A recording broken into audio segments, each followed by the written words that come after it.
ಮನೆಯ ಹಿರಿಯರ ವಿಚಾರ ಬಂದಾಗ ಮಾತುಗಳು ಚಿನ್ನವನ್ನು ಅಳೆದು ತೂಗುವಷ್ಟು ಜಾಗರೂಕತೆಯಿಂದ ತೂಗಿ ಮಾತನಾಡಬೇಕು.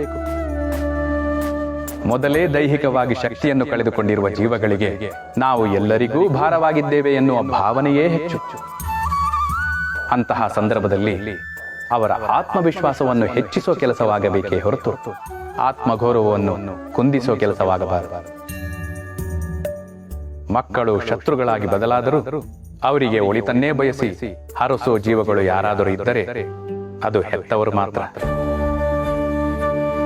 ನಿಮ್ಮಿಂದ ಅದೆಷ್ಟೇ ತಪ್ಪಾದರೂ ಮೊದಲು ಕ್ಷಮಿಸಿ ನಂತರ ತಿಳಿ ಹೇಳುವ ಜೀವಗಳಿದ್ದರೆ ಅದು ಹಿರಿಯರು ಮಾತ್ರ.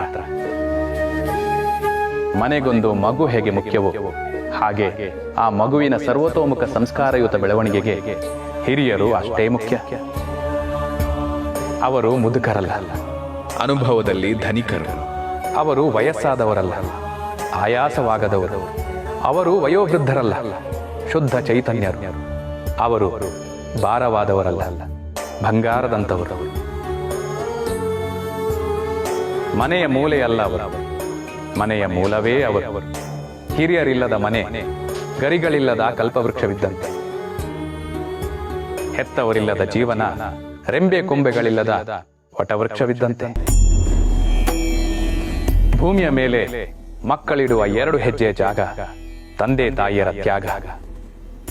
ಹೊಟ್ಟಿನಿಂದ ಸಾವಿನವರೆಗೂ, ಗರ್ಭದಿಂದ ಮಸಣದವರೆಗೂ, ತೊಟ್ಟಲಿನಿಂದ ಚಟ್ಟದವರೆಗೂ ನೀವಾಡೋ ಮಾತು, ನಿಮ್ಮ ನೋಟ, ನಿಮ್ಮ ಉಸಿರು, ನಿಮ್ಮ ರಕ್ತದ ಪ್ರತಿ ಕಣಕಣವು ನಿಮ್ಮ ಹೆತ್ತವರು ನಿಮಗೆ ನೀಡಿರುವ ಭಿಕ್ಷೆ.